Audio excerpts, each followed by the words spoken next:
What's going on, everybody? Welcome to the Five Marks. I am your host, as always, the lovely and always beautiful Mr. Martin115, with my lovely co-host. Hello, everybody. I am Carmel. Welcome back for another week. We are the Five Marks, and this week we are joined by one of the most up-and-coming wrestlers in the UK scene. He is, all over the UK, from RevPro, getting attacked by Charlie Sterling on near enough weekly basis at this point. We are joined by JJ Gale. Hello, guys. Thanks for having me on the show. Looking forward to chatting some wrestling. No worries at all. Thank you so much for coming on. Yeah, my pleasure. Look forward to it. Carmel, I'm going to let you start this one off. Yeah, look, we start this the way we start every interview we've ever done. What is your earliest wrestling memory? Good question. So it's quite a clear one, actually. I don't think I'd ever stumbled across or knew anything of wrestling. Nothing. Hadn't seen a wrestler, heard of a wrestler, seen a wrestling match or a ring. So my earliest memory is probably about 6 or 7 years old, and some boring summer holidays in the UK, hanging out with my brother, flicking through the channels, watching TV, and we're flicking through the sports channels at the time, and he clicked onto what was WWE SmackDown, and as the show comes on, you've got this bloke in his pants and a cowboy hat, better known as JBL, running around some sort of boxing or wrestling ring, being chased by this dude with red and black face paint and worms hanging out of his mouth. And I have no idea what the hell's going on. But this is the first thing I ever saw of pro wrestling. We watched it for about 10, 20 seconds. I was like, what the hell is this? Like, so I'm a little kid. I'm pretty enthralled by it all. My brother turns it off, switches the channel, and says, "Nah, you're too young for this. Trying to be a responsible older brother." I was like, no, get that back on. I'm interested in that. He flicked it back on for a bit and then went off of it. And I kind of clocked what the name was, and then from then on, anytime I sort of got the TV remote or had the TV to myself as a kid, I'd always look on the sports channels for WWE something, and that's kind of where it all kicked off for me. A strange one, but that was the first thing I ever saw of pro wrestling. Not many people say that the Boogeyman hooked them on. Right, exactly. I suppose that's what kind of wrestling's all about, though. That kind of like extreme characters and people like the Boogeyman as well. Sure, it drew me in, and then the rest of it kept me there. So who would have been people like, obviously you say Boogeyman was the one that kind of hooked you with JBL. Who would you have been, because that's kind of, would that have been like 2005-ish? I want to say 2006. I want to say 2006, but maybe it was 2005. So who kind of would have hooked you into it and kind of like you would have watched and loved? Yeah, so obviously I'd watched bits and bobs. Some of the first guys I remember. I mean, my first guy that I attached to and then was really into was John Cena, because it was that era, right? He was the big baby face. He was the champ. He was the coolest dude to a 6-year-old boy. I started wearing jean shorts and combat shorts and baseball hats and sweatbands all the time. So he was probably the first guy that I really kind of latched onto. Understandably, at that age, you're going to be back in the big baby face in the company. But guys like Rey Mysterio, Kurt Angle, the Undertaker, I was terrified of the Undertaker at that age, because just all of that stuff just gets to you, But it was these big characters. I mean, they're the ones that sort of stick out as sort of the first sort of ones you remember. Edge, Randy Orton, guys like that. So that sort of 06 sort of era, I think, was the first year I remember WrestleMania 22, the Royal Rumble, the Rey Mysterio one. That's kind of my first like solid memories. I remember I wouldn't watch the pay-per-views, but I'd watch the TVs and they'd explain what happened. And I remember getting the WWE annual that had all of the sort of like pictures and commentary on of the matches at WrestleMania 22. So that's sort of, it's a very nostalgic year for me, that, because that's when it all sort of began. So yeah, fond memories. It was different times back then as well. You mentioned there about pay-per-views. It's not like now where you can subscribe to like a network and you get every pay-per-view for free. Like every pay-per-view back then, it was, well, over here anyway, I think it was like $22.99 or something on Sky Box Office that you could pay every month. Just wasn't possible, really. Like. Yeah, I seem to remember that there was the occasional one, maybe 1-2 a year, that was just free on Sky Sports. I don't know what the deal was. Maybe a certain amount they had to pay for, and then the others were just giving them for free. But that was always like a result. You'd be flicking through the TV guide and you'd see that it was just on Sky Sports 2 or something. I'd never watch it live because school and all that stuff. But on record, and that felt like a real treat. I remember Money in the Bank 2011 actually being a free to watch on Sky Sports, and like what a show that is to get for free. So Well, yeah, huge fond ones, memories actually, yeah. growing up watching that stuff. With my favorite Love it. times. Coming home from school at like 6 o'clock and the SmackDown pay-per-views on Sky Sports. Yeah, I remember I used to get after school tuition for a few things just to make sure I was, making the right progress. And I had it on a Friday night for a little while, a little bit of after school maths tuition on a Friday night, and I hated it because Friday was when Raw came out. I don't know if it was the same for you guys in Ireland, but Yeah. it was obviously came out on the Monday, but it would sort of debut on Sky Sports at a reasonable hour that you could watch as a kid at 5 p.m. on a Friday. And I couldn't think about the work I was doing. I just wanted to go watch Raw. So yeah, funny, taking me back now, getting nostalgic. But look, obviously, like WWE, I suppose, which would have been the big thing at the time. I know TNA would have kind of creeped in a while later, but they obviously toured the UK quite a lot. Did you ever get a chance to go to any of the shows and kind of see it live? I did, yeah.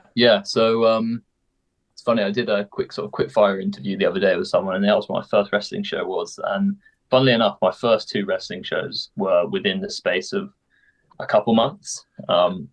So I didn't watch any live wrestling for a few years. I want to say 2009. So maybe about 3 years into watching it on the TV, I went to a FWA show in Bridport, which is my original hometown in West Dorset. Actually, here in Southampton now. I've been here for a good 7, 8 years. It's my adopted hometown.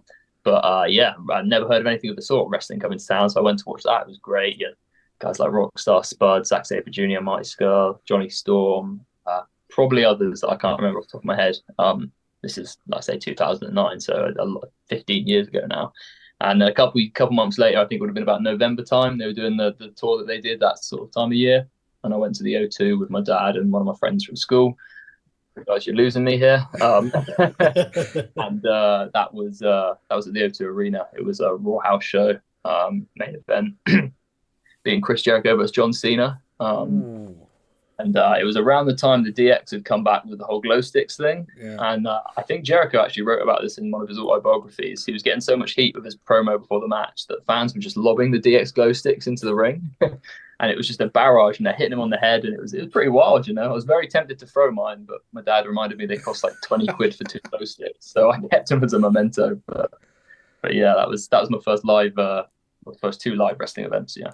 I was waiting for the story to go like Jericho says, like someone threw something at my head, and that was actually me. I threw this chair at Jericho.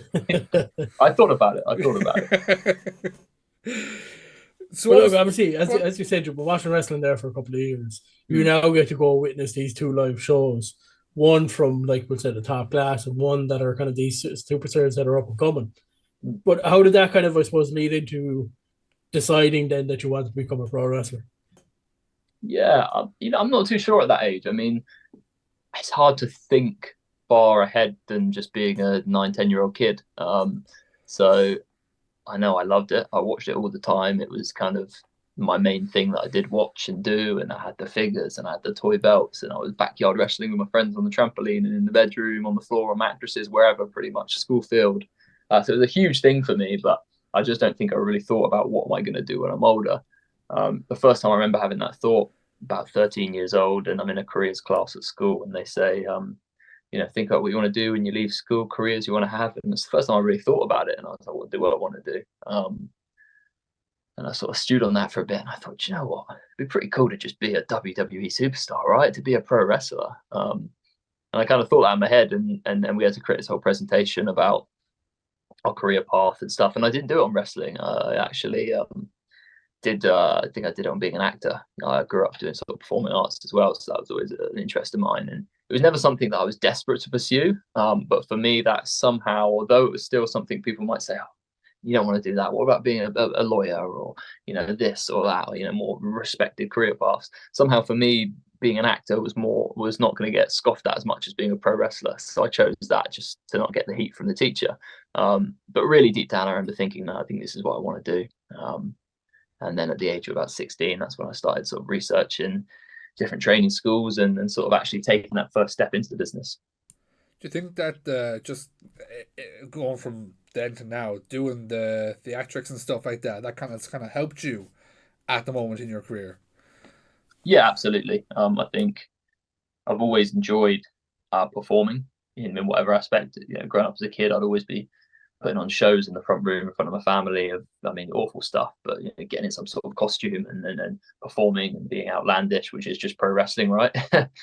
So I'm a big fan of the theatrical side of pro wrestling and the showmanship side of it. And I think it's a huge part, and I think it's what a lot of people latch onto, that sort of pageantry and spectacle of what pro wrestling is as an art form. So yeah, I think it definitely helped me then going on and doing sort of these like extracurricular drama clubs and stuff, just to kind of build that stage presence, that confidence of being in front of a live audience and telling a story, because the fundamentals of both art forms are the same. They're telling stories and they're performing and they're engaging an audience, taking them on an emotional journey. So for sure, there's transferable skills that helped from acting to wrestling, and also from wrestling to acting. So yeah, it was definitely handy for both. Just going back to when you kind of started the wrestling training, then do you remember that first day when you walk in, you're kind of seeing the ring, you're seeing the mats, you're seeing everything? What was that kind of feeling like, to be kind of like, okay, I'm finally doing this? Yeah, really cool, man. I mean, it's like I say, it's been your passion for almost 10 years at that point, I guess, and it's something you've thought about doing. The amount of times I dressed up as a pro wrestler in the house and thought, oh, I'm going to have this, or this is going to be my look, or this is going to be my look. Me and my brother, when I was about 11 years old, put our own backyard wrestling show on. I grew up, like I say, in a little rural village in West Dorset, and to the point that we had a village notice board where you'd have like the tea morning and the village walk and all this stuff, and then in the middle of it for a few weeks was backyard trampoline wrestling by JJ Gale and my brother, and we actually drew a house of about 20 to 30 locals that must have just been like, what the hell is this? And a few family friends.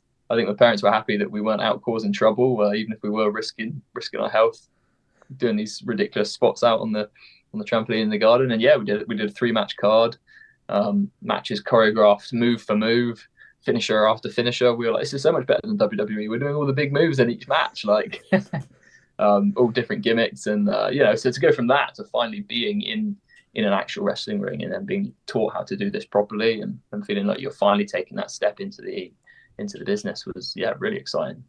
I love asking lads this, and a lot of them always either have different unique answers or they're all the same. So I want to ask you, what was the hardest thing to learn and just kind of get in a routine of? Some lads, it's running the ropes and getting the footwork, or even just taking the bumps.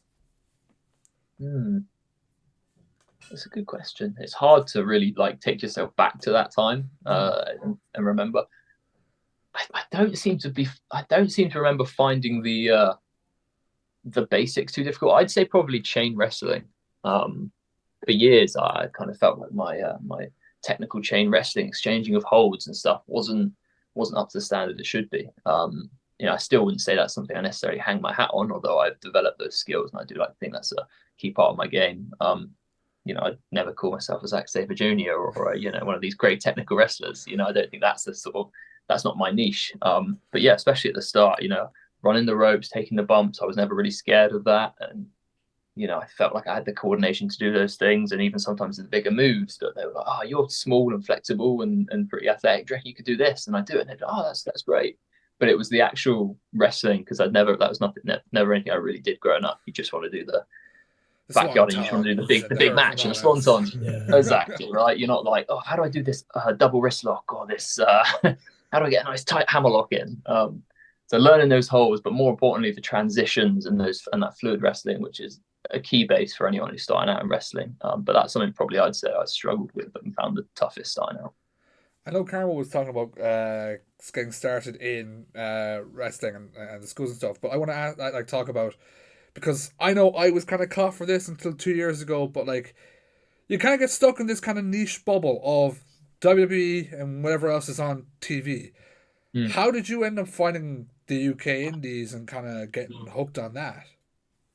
Yeah, so for me it was probably, I want to say maybe, I don't know, it's a long time ago, isn't it? Maybe 2014 maybe, around that sort of time, so maybe about 10 years ago now. And it was just, what else is out there? I just had such an appetite for wrestling, and I'd watch everything possibly that was WWE. I'd watch everything TNA because that was also on TV. I was just starting to figure out about Japanese wrestling. I knew there was a scene in Mexico, so I'd see the odd thing on YouTube here and there. I guess what took me into British independent wrestling was probably, like I said, I watched that FWA show when I was a kid, so I was always like aware that there's somewhere in Britain called the FWA, and I think it might have actually closed down by this point, 2014. Or I don't quote me on that, but I think that was the era once it had stopped. And by this point, you've got your Progress, your RevPros, and this kind of new era of British independent wrestling. But it was probably Wrestle Talk. Do you remember that show, Wrestle Talk TV? Yeah. It was on like after TNA, I think, on a Sunday night. And that kind of shone a bit of a spotlight on British wrestling. And I'd hear about the odd companies, or they'd have an independent British wrestler on.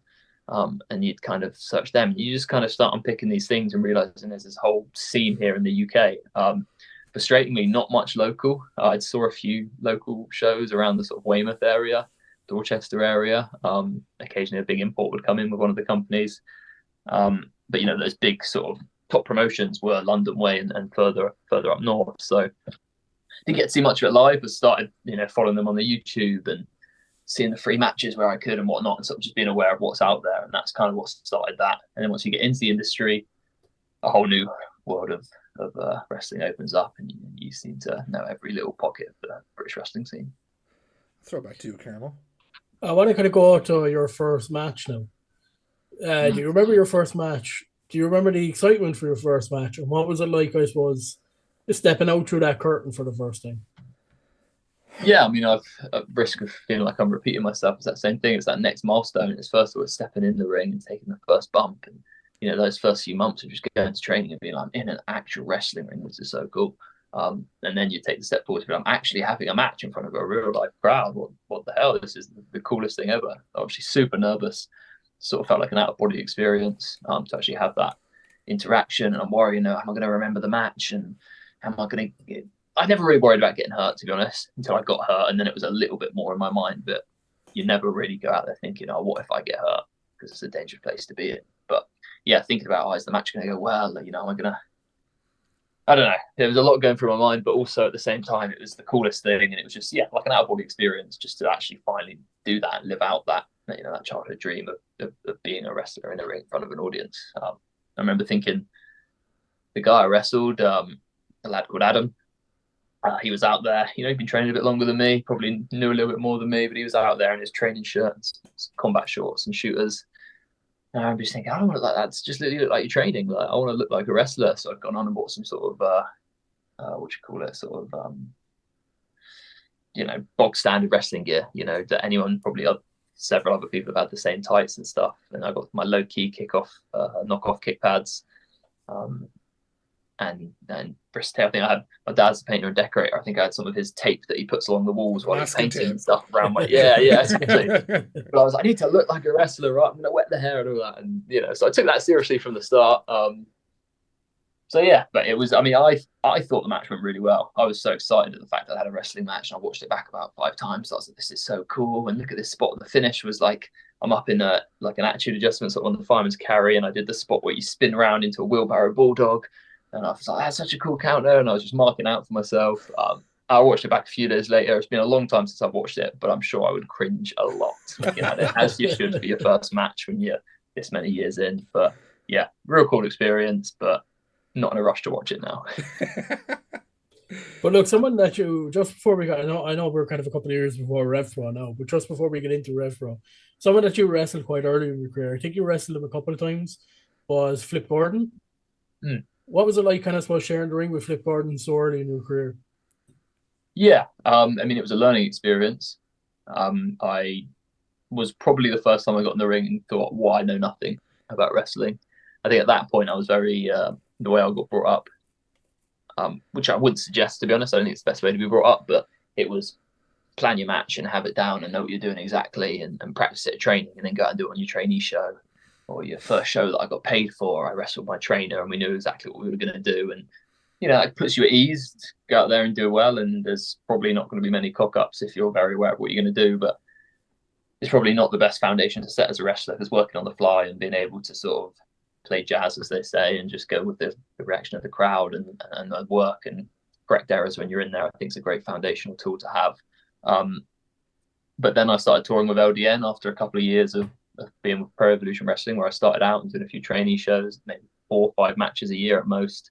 And then LDM were a company that were touring a lot. I reached out to them. They were happy to bring me onto the team. I did a few half-term tours where you go out and you wrestle twice a day for 5, 6, 7 days, depending on how long you're with them on the tour. And they had a tour in maybe 2017, I want to say, that they brought over 3 Americans. One, a guy called Jason Carrion, who was like a reality TV star there, real nice guy. I think he did a few indies in the US. And then they had Flip Gordon, who I wrestled, and the third guy was MJF. So, he was just starting to make waves as well. I think when I'd wrestled Flip, he just got signed to Ring of Honor. So I was like, dude, I'm wrestling something in Ring of Honor. And looking back now, the match that we put together was pretty basic, but it was so much more complex than anything I'd ever done. And to be honest, I crumbled under the pressure, and it was a moment where I thought, okay, there's levels to this game, and I am right at the bottom. So it was a learning experience, but if the match would love to run back now, I feel that'd be a completely different match. I'll shout out any promoter anyway to book that, because I pay money to see that match again. Oh yeah. It was a good thing there, because like you were saying there, that like it was someone who was a bit above your level at the time, and not that like kind of people need that, but there's not many times in wrestling where people kind of be like snap back down going, okay, I maybe need a bit more training than I thought here, because I'm not at that level.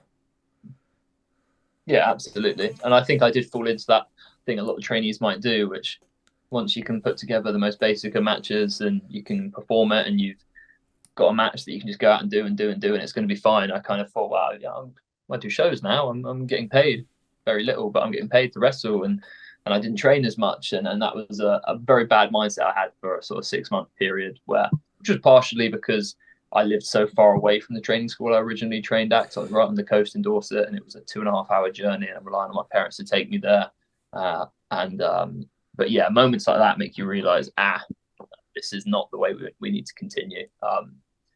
And then joining up at the RevPro Portsmouth School of Wrestling was another one of those moments, and that's kind of where I always look back and say my career really started then. I had this kind of embryonic stage in my career where I got to, train and have a few trainee matches and just enjoy and mark out for the fact I'm being a wrestler. And I feel like once I started training at Portsmouth was when I was like, okay, I actually want to do this, and let's actually get to work and put the work in. It's not a novelty now to be in the ring. I just want to be the best, and I want to go all in. So, yeah.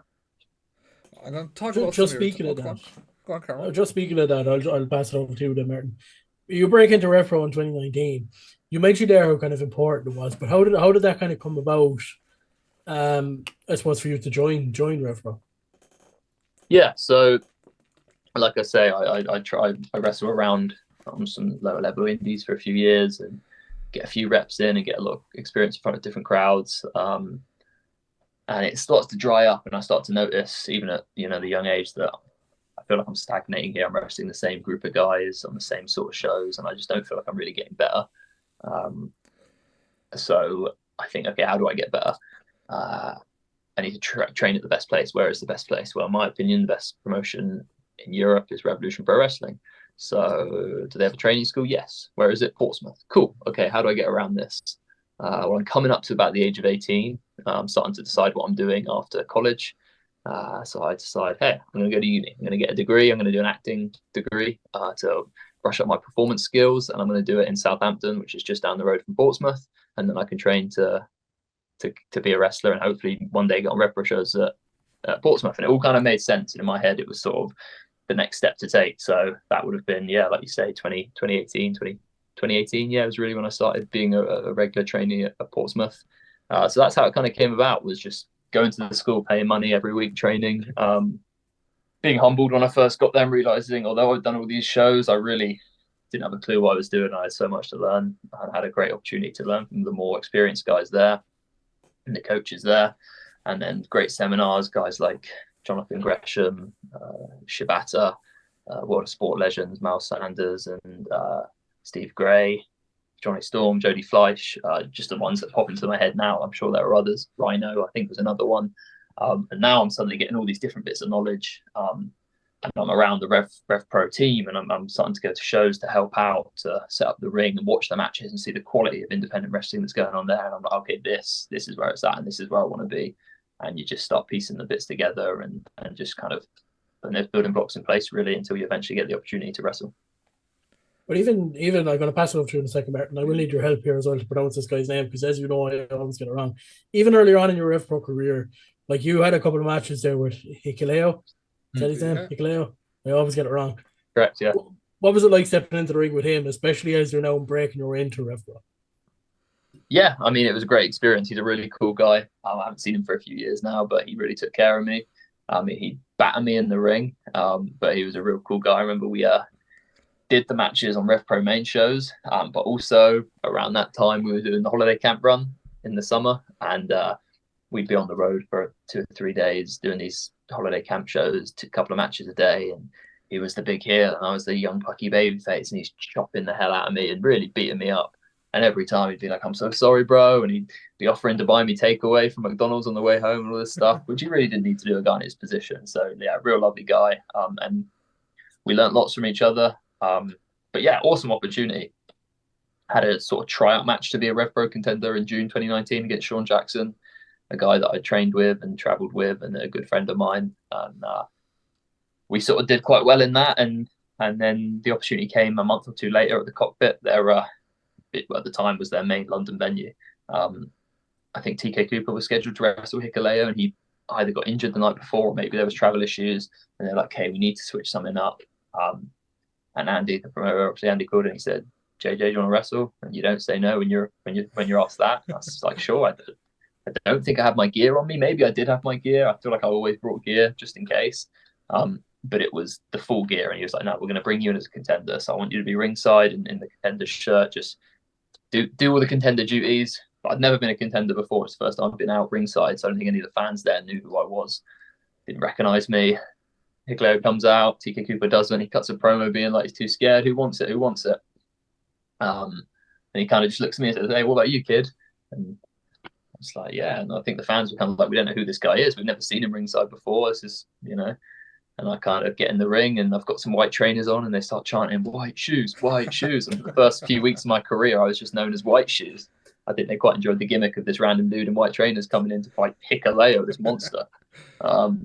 So yeah, I get in there, and we did a real quick match where I had just a short bit of flurry where I really fired up, and I think I showed something there and sold my ass off for him. And that was kind of my first official RevPro match, I guess. And then it kind of went on from there. We had a couple matches, but yeah, really, really lucky to have had those opportunities. So I'm gonna kind of go on a little bit in time because there was a period of time we were actually teaming with Callum Newman. What was that kind of like being put into a tag team, and who was it that kind of said, "Yeah, you two are going together"? Because every time I see Callum Newman live in the ring, he scares me how fast he is. You think he's going to fall out. Yeah. They don't call him the Prince of Pace for nothing. Oh my God. I mean, we tagged a couple of days ago. We were recording this 2 or 3 days after Global Wars for RevPro in Doncaster, where we reunited the team for one night only against Hiromu Takahashi and Titan, LIJ. And yeah, real cool to have that experience, to get back in after all these years and be together. And we're both completely different professional wrestlers than we were when we were first teaming. But even back then, he was a fast fella. But yeah, I did all the contenders stuff for about 6 months. The world goes into lockdown. I don't really wrestle much for a couple of years. I get a couple cool matches in the empty arena tapings. One of them being against Will Ospreay, which was, you know, an unbelievable opportunity. A little side track to that story. I'm not meant to be wrestling that day. I was told I was wrestling Carl Fletcher, which once again, another great opportunity. He gets concussed wrestling Will Ospreay the night before. So on the way up, I'm told, "Oh, you're going to be wrestling Mad Kurt," who's a good friend of mine. And I was like, "Well, cool. Me and Kurt have never wrestled before. It's going to be a good, fun, you know, silly bollocks match. We'll have some fun." And I get there and I sort of ask Andy, so who am I wrestling instead of Carl? Expected him to say Kurt. And he says, "I think it's going to be you and Will."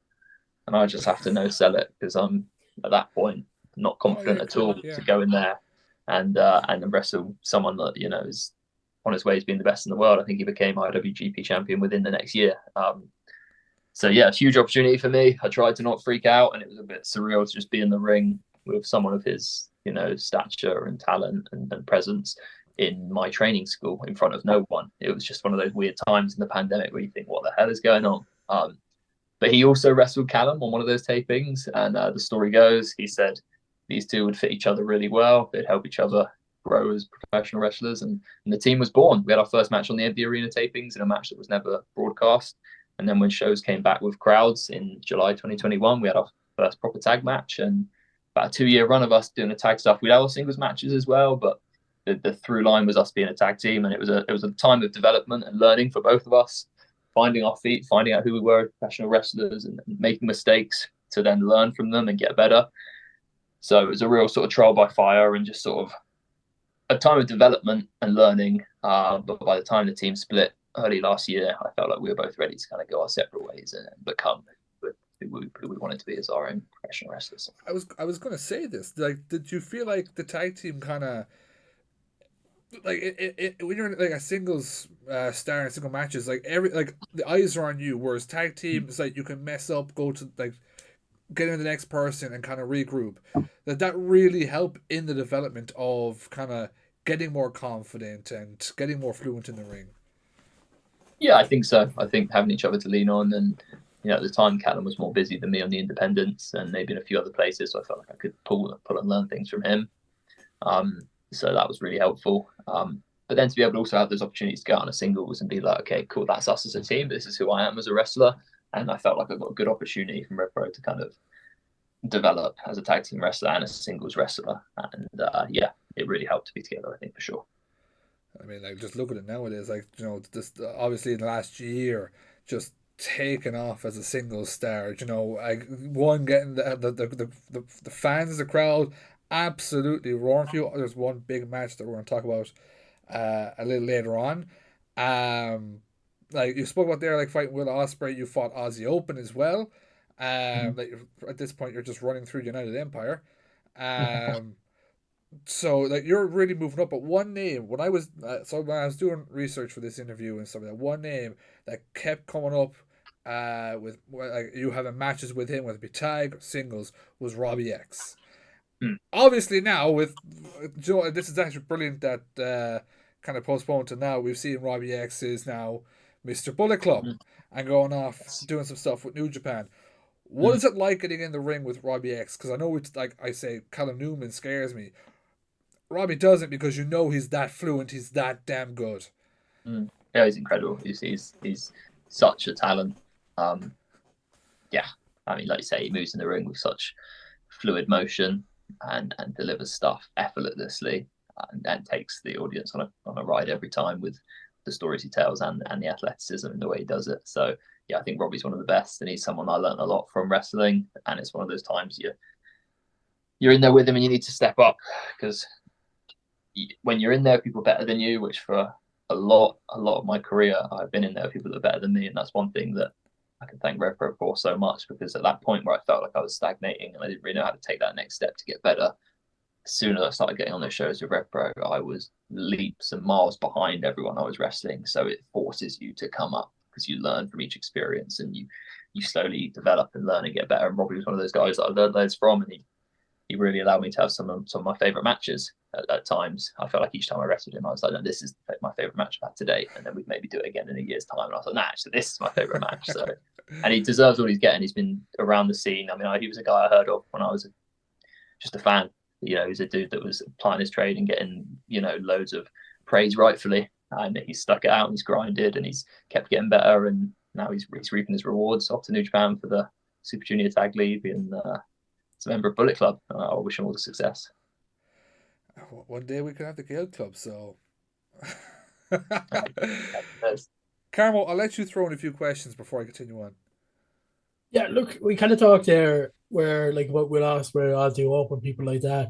But another person you fought while you were driving RevPro, a guy who we had on recently, and I think can be assumed as a legend in the UK now, is Mark Haskins. What's it like stepping into the ring with Mark Haskins, who has that experience of working for obviously Ring of Honor, TNA even? What's it like stepping in the ring with him? Yeah. Once again, another one of those opportunities. I mean, when I wrestled Mark, it was my first match in the Empty Arena tapings. So before that, for RevPro, I'd really just been wrestling other contenders. I did a program with Rob Lias, who was someone who I trained at the school with. That was kind of a main roster superstar. Obviously, the small little bit with Hikaleo. But these Empty Arena shows came around and we got a rundown of the matches we're having on the first taping. It was me versus Mark Haskins. So I'm like, geez, I once again, I've grown up watching this guy, and I know he's been there and done it all. So initially, there's a little bit of fear when you're not super confident in your abilities at that stage, but then you realize actually this is a pro, and I'm just going to sit under the learning tree and just take as much from this experience that I can then take forward with me. So yeah, learn a lot from wrestling Mark, and it's the only time I have wrestled him, so I'd love to do that again, being the wrestler that I am today, and hopefully do it in front of a live audience as well this time. Do better. Love it. The UK crowd are going to hate me for this, but he's over in the US now a lot. Do the match over in the US. Get eyes on yourself over there. Do you know? But I want to ask about like last year of kind of development for yourself. What's that kind of been like, and kind of getting the crowd to really kind of come behind you? Yeah, I definitely feel for me it's been growth, it's been development, it's been lessons learning. And I feel like 2023, once me and Callum split that tag team, was my first chance to go out as a single star and say, hey, this is who I am, this is what I'm about. And that was a great year to have, run that story with Zack Sabre Jr. That ended up with our match at the end of 2023, wrestling at the Copper Box Arena against Kosei Fujita, and just becoming more of a regular on the shows as a single star. And then this year, 2024, I feel like it's establishing myself even more. Several main events at RevPro. The first singles main event I've ever had was at the start of the year against Callum Newman. It's just sort of how our careers have been intertwined. First time we'd been together since the split of the tag team, and when we main evented the first RevPro show of 2024. In my adopted hometown of Southampton, I wrestled Josh Alexander in the main event. A huge opportunity to learn.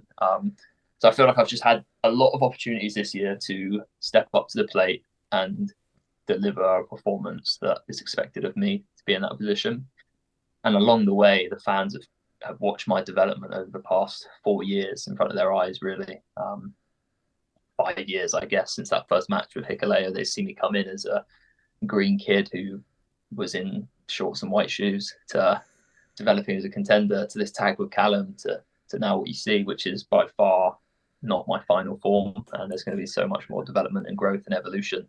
But they've been on that journey, and they're seeing me grow in confidence, and they're seeing these big moments, and I almost feel like we're on this ride together. I'm the heart and soul of Revolution Pro Wrestling, and that's because I've started at the very nucleus of what RevPro is, their training school, their academy, and I've worked to where we are now, main eventing RevPro shows and being in these huge matches at the Copper Box against legends like Tomohiro Ishii, and I feel like the fans have been with me on that journey, so I think we feel connected in that, and I definitely feel their support. They're singing the theme song as I come out, and they're behind me every step of the way. So yeah, I definitely feel like this year that connection with the fans has grown, and it's I'm loving it. And let's keep going. The paintings behind you as well of yourself, yeah, everyone's getting behind. Yes, yeah, very talented. I love to pop them up for these interviews. So yeah, some of the gifts you get from fans as well, it's very humbling.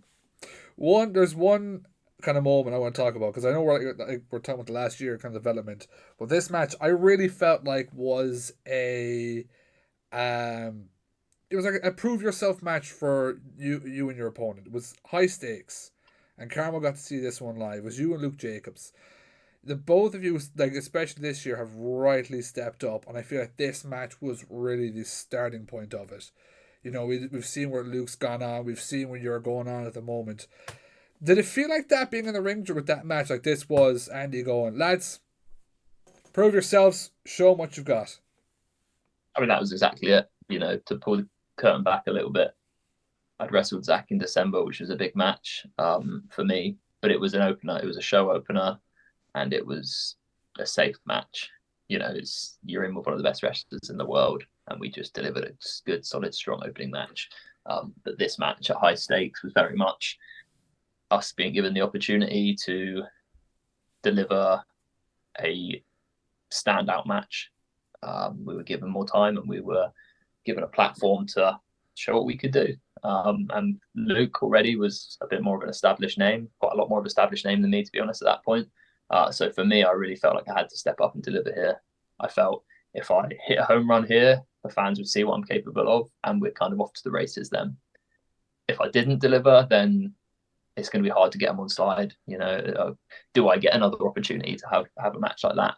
And it went extremely well. I was very happy with the match. Probably my favorite match I've had to date, just because of what it meant. I sort of felt like that was my breakout match. That's what made a lot of people take notice of who I am. Dave Meltzer talked very highly of it.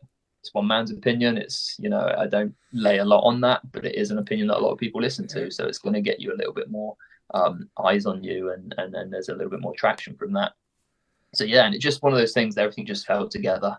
The match, the chemistry, the story, because a lot of people maybe just turned up and watched the match, but we built from the very first show of the year to that match in mid to late February with lots of angles and a story that built up to this big heated finale. And maybe a lot of people were going into that thinking, well, Luke's going to win because he's the more established guy. He got one of the best matches of all in weekend against Ishii a few months ago, and JJ's just there as a place filler. But I think I proved that I'm not just a place filler, and I think I've made a lot of people take notice. So yeah, really important match to me, that one. I have to ask this because now I don't know if himself was there for yours. We know that Mr. Tony Khan was in the building. Was there any nerves with that going, shit, Tony Khan's here? Yeah, 100%. And I didn't know until I arrived at the venue that morning. I got there pretty early with a lot of the ring crew team. And I see Gideon Gray, and he's suited and booted, which is very out of character for him. Yeah, usually he's just kind of wearing something nice and chilled for commentary. He's not necessarily on camera, so he's not stressing it. And I was like, dude, look at you, dressed up for the occasion. He's like, well, yeah, I had to. Andy told me to look presentable because obviously Tony Khan's here. And I'm like, wait, what? No one told me this. Why didn't you tell me this after the match? But obviously, he was down doing some promotion for All In, I think, and doing some stuff with Fulham the day before for their match.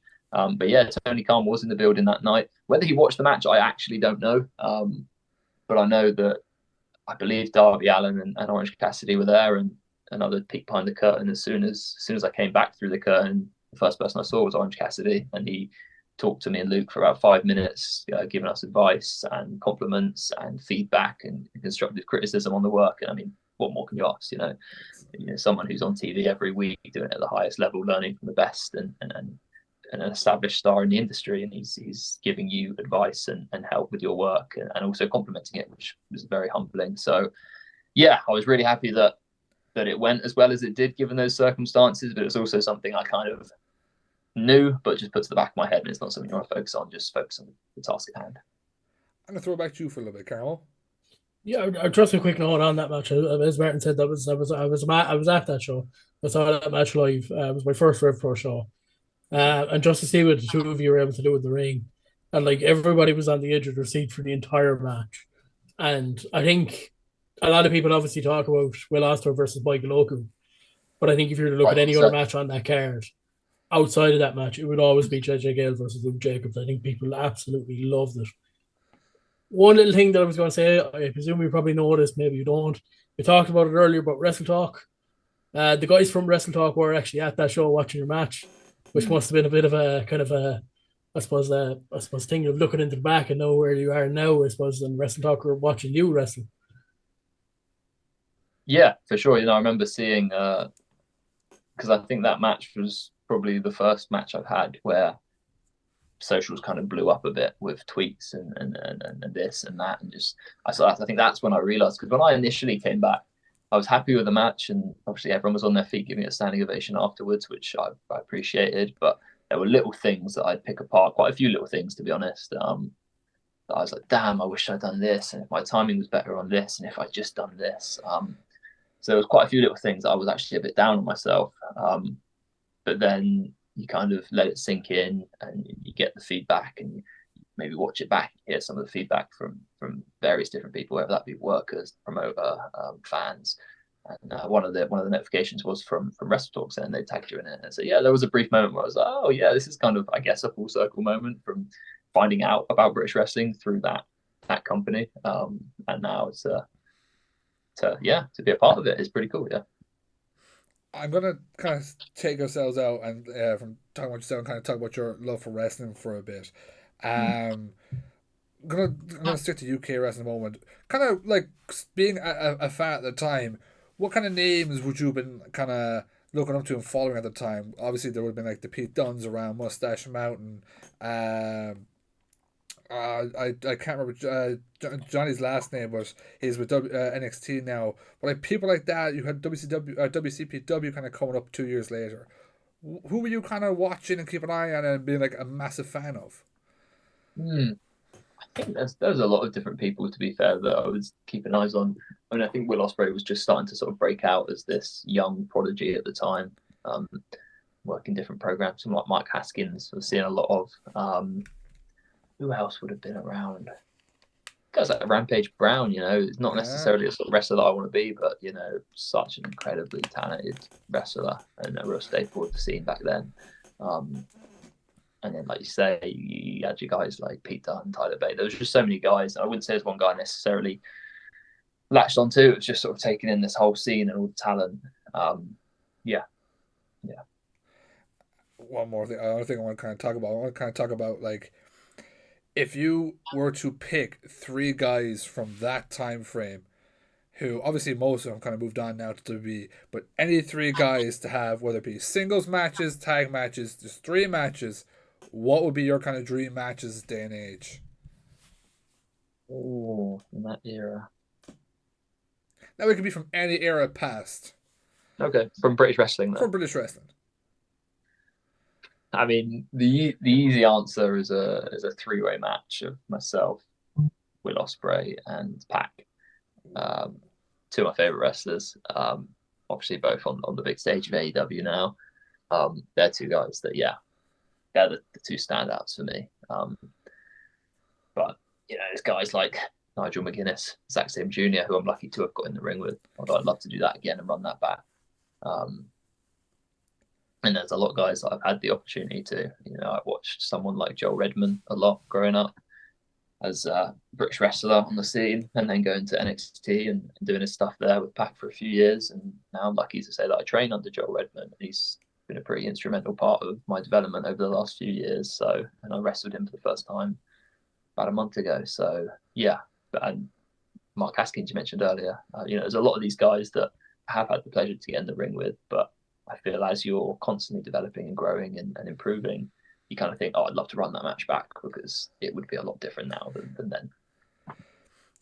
I'm going to move on a bit because you spoke already about, like I said, about the Luke Jacobs match being very much prove yourself match. You went from that to find Josh Alexander a few weeks later, and then we get to the anniversary show, and it's yourself and Ishii, and Luke Jacobs and Ishii's match last year was very highly regarded.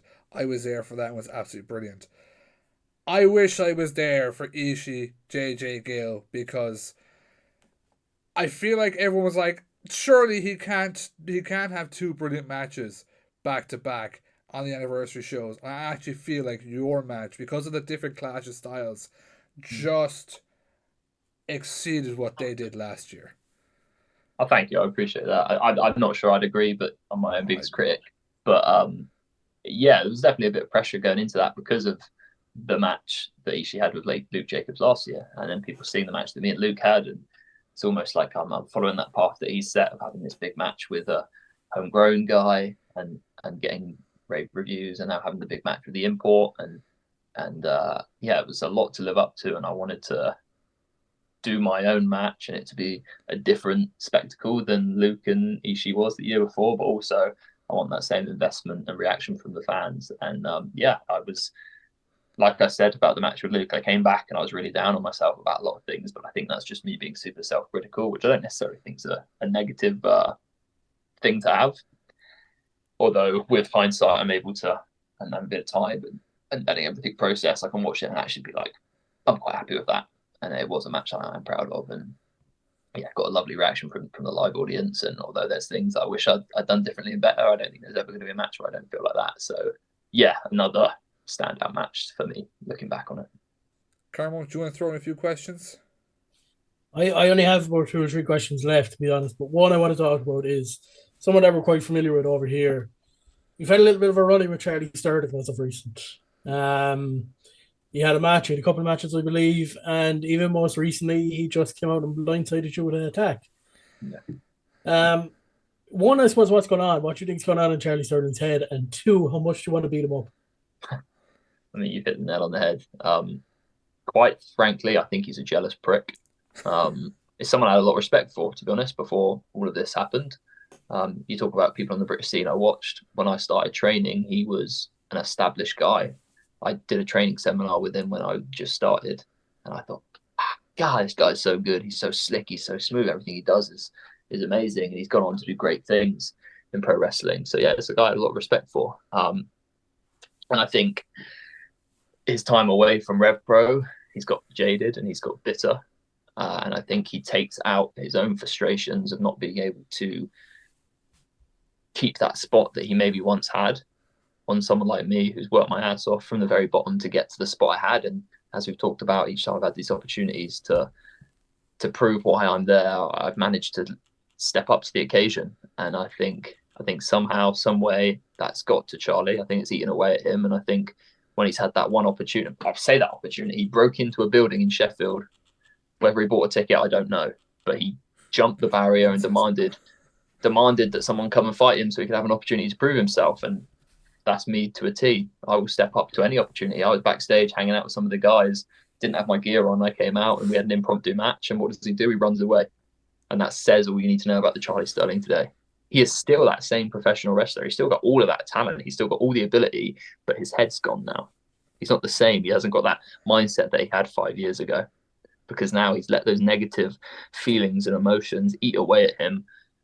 And unfortunately, that's going to affect him in the ring, because you can't let that happen. And I embarrassed him in Sheffield, and then we wrestled in Southampton last week, and I beat him again, which embarrassed him. You don't need to be embarrassed. It was a very competitive match, and to be honest, it looked like he had me beat. I caught him with a flash roll up at the end. Let's shake hands. Let's have some respect.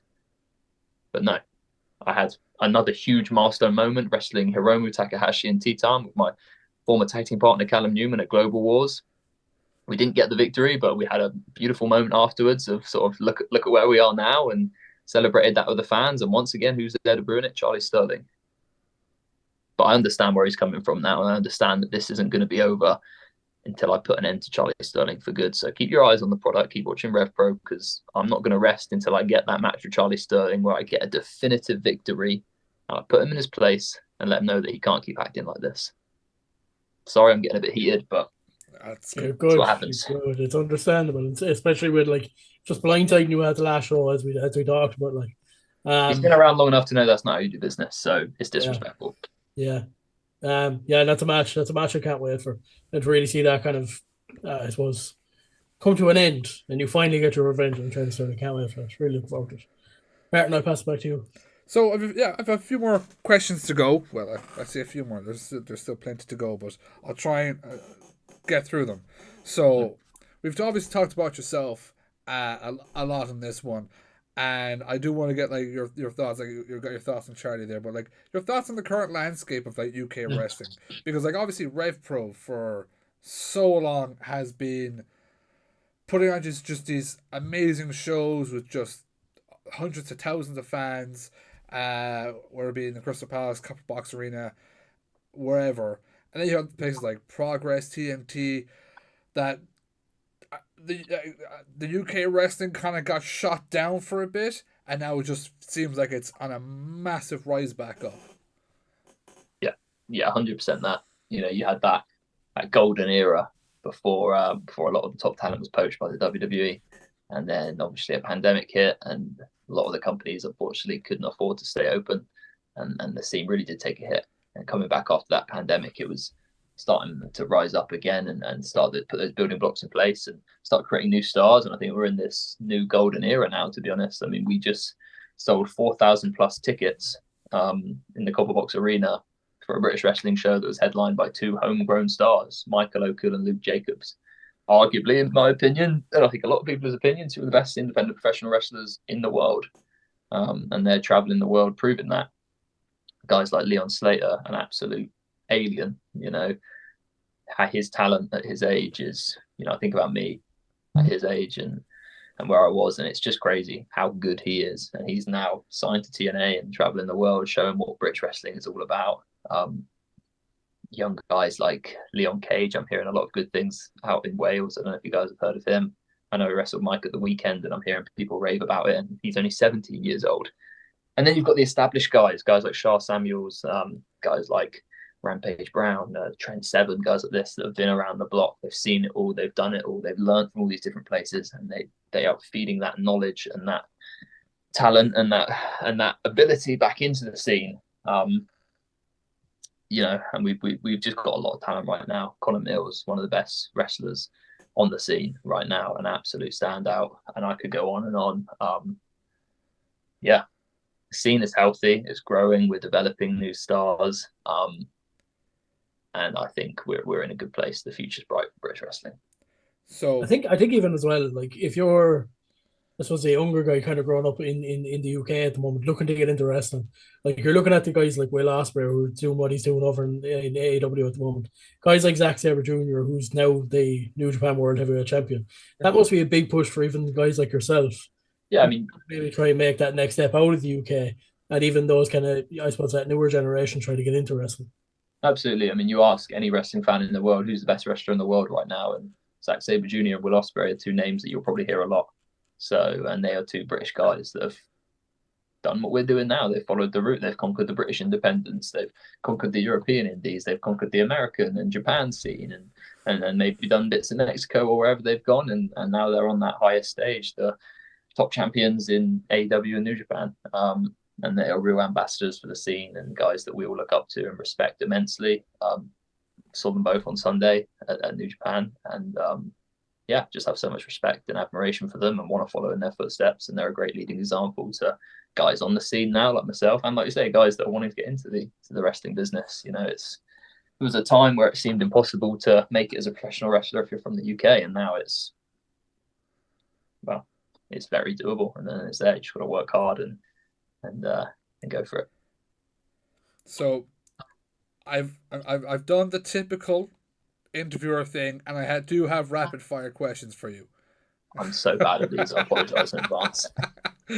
There's not many, but there are a few. So, starting off, most underrated wrestler. Ever? Or on the scene? Or? On the scene. We'll say on the UK scene. Obviously, there's many. I'm just asking him for one. Most underrated. I'm going to kick myself because I'll probably think of someone and be like, damn. But first guy that comes to mind is a wrestler called Niwa. I'm not sure if you guys are aware of him or not. He's a guy from New Zealand. He did some work in CMLL for a few years, and eventually he's arrived here in the UK and has been around for a few years. Trained a lot with him down at All Star South in Salisbury. Extremely, extremely good. Technically, just his work is slick. I think he just needs a stage to prove what he can do and have some big breakout matches. But I think he's extremely underrated, and I think more people need to know who he is. Dream match type you want to wrestle in? Ooh, interesting. Okay. I think probably. I'd love to test myself in an Iron Man match. Because I feel like that is the standard bearer. If you can engage an audience for 60 minutes and you can go for 60 minutes and not die, you're a pretty good professional wrestler. So I'll say that. Dream promotion to work for other than WWE, AEW, and TNA? Because I want you to think. I don't want the typical answer. So dream promotion apart from the three big. The three big, yeah. I guess the next obvious answer is New Japan Pro Wrestling. Yeah. I didn't think to put New Japan in there. Shit. You bested me on that one. Charlie Sterling is a prick. No, he's very talented, but he's going about business the wrong way. And this kind of goes to something I said earlier on, but we're doing present. 3 present UK talents that you haven't fought. That I want to fight. Okay, cool. Cara Noir. Oh, big shout. Mm-hmm. The Black Swan.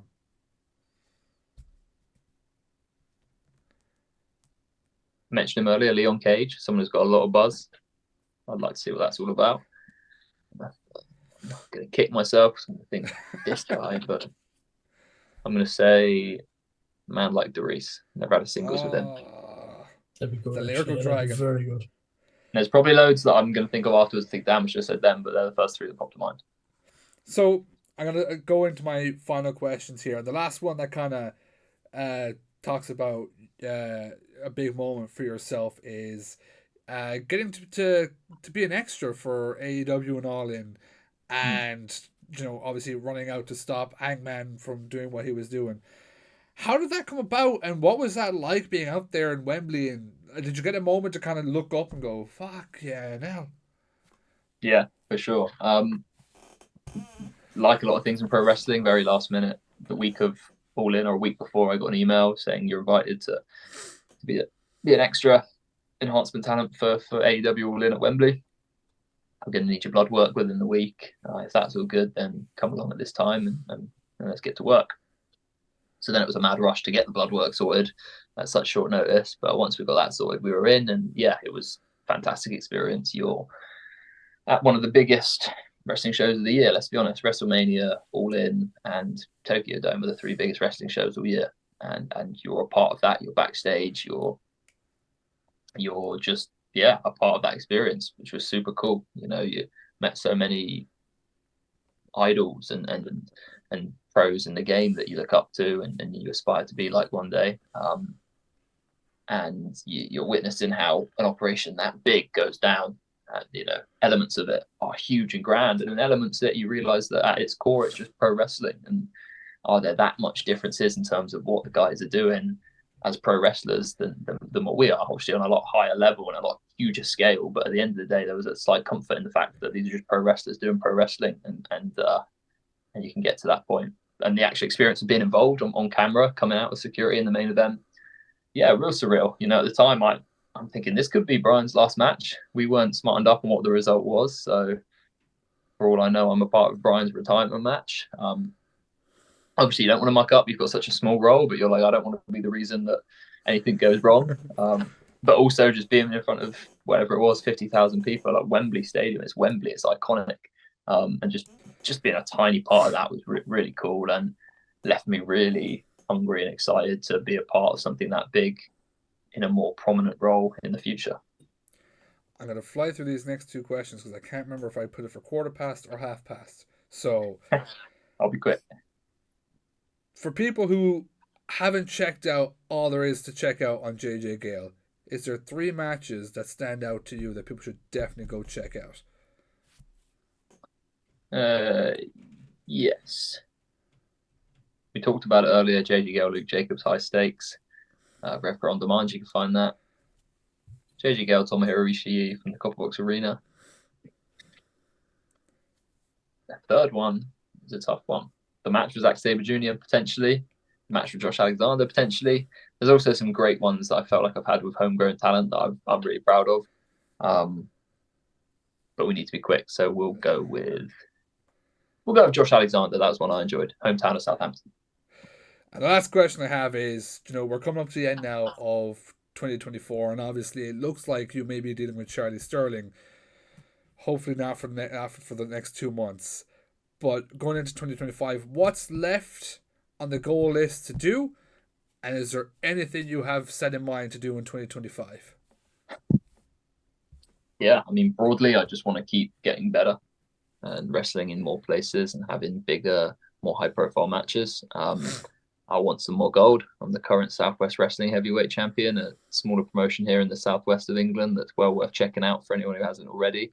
I'm a unified tag champion in Italy and working in Europe, something I really enjoy. I'm off to Austria this weekend for a show. So yeah, breaking out into Europe more, breaking into Ireland is a huge goal of mine. Please.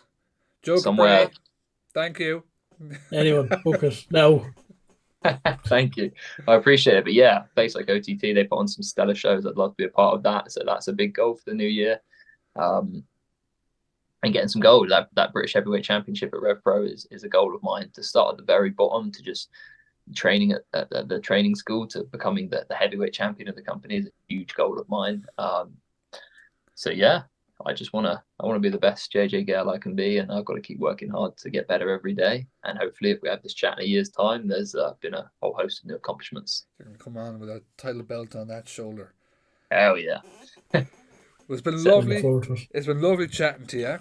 I do hope Joe Capri, whoever else is listening that has promotion here in Ireland, if you could please book JJ Gale over here. I've been saying it for the last God knows how many months. Please book JJ Gale over here, whether it be Dublin, Cork, Limerick. I do not give a damn. Anywhere at all. JJ, where can people find you? Yeah, across social media at JJ Gale _PW. You can find me Instagram, Twitter, Facebook, TikTok, YouTube. And I think that's about it. There's merch there, including this commemorative Iron Man JJ Gale t-shirt from my 1 hour run in the Revolution Rumble back in March. And other bits and bobs there. So just stay up to date with that. And you can find us FiveMarks Podcast, FiveMarks Pod on X and TikTok, FiveMarks Podcast everywhere else. Carmo, take us away. JJ, it's been a pleasure. Thank you so much for joining us. And who knows, we might have this chat again in a year. Hope so. Oh, we will have this chat again in a year. We Absolutely. will.